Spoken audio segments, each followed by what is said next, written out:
بعدی عقب‌تر برو. عقب‌تر. این پنجه دیگه بله. الان وضعیت جنگیه دیگه. تا دلتون میخواد. تمام دنیایم بگن من باور نمیکنم. ارزش فحش دادن هم نداره. بله متشکرم. تا حالا کسی به دروغ گفته؟ تا دلتون میخواد. آره خیلی. از اطراف نزدیک هم کسی تا حالا بهم دروغ نگفت. یه نفر چند تا دروغ بهت بگه دیگه حرفشو باور نمی‌کنی. همین تو بلکلیست.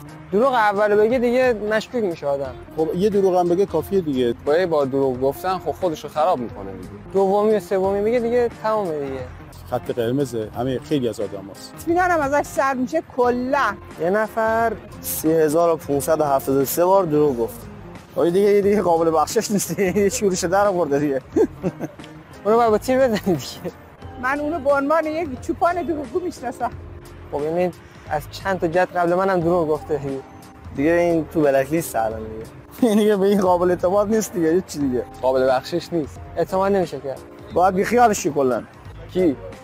یه نفر کی دروغ گفته؟ خارجیه. نه حتما. این جوابه.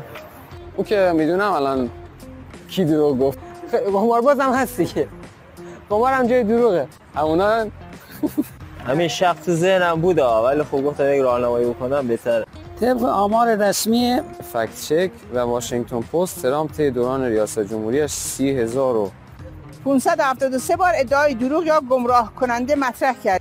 یعنی به طور متوسط روزی 20 دروغ. روزی 20 دروغ. ماشاءالله.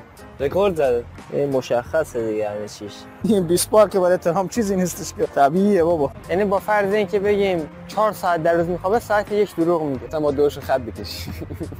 من خودم این حدس میزدم که اون دروغ میگه زدم، دروغ میگه فلان کردم. ارزش فحش دادن هم نداره.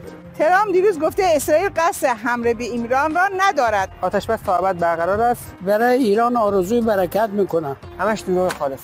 این هم دروغه. یه حرفش هم دروغه دیگه. اینم نمیشه اعتماد کنی بهش. خب اینم دروغ گفته دیگه. اینم باور نکنی. مثل که این همه دروغ گفته اینم ولی حرفای بقیه‌شه. معلوم نیست پشت پرده چه چیزی داره. روی حرفش هم نمیشه اعتماد کنی. حالا اکثر مردم هم به این نتیجه رسیدن. خب اعتمادی نباید بکنی. تمام دنیایم بگن من باور نمیکنم.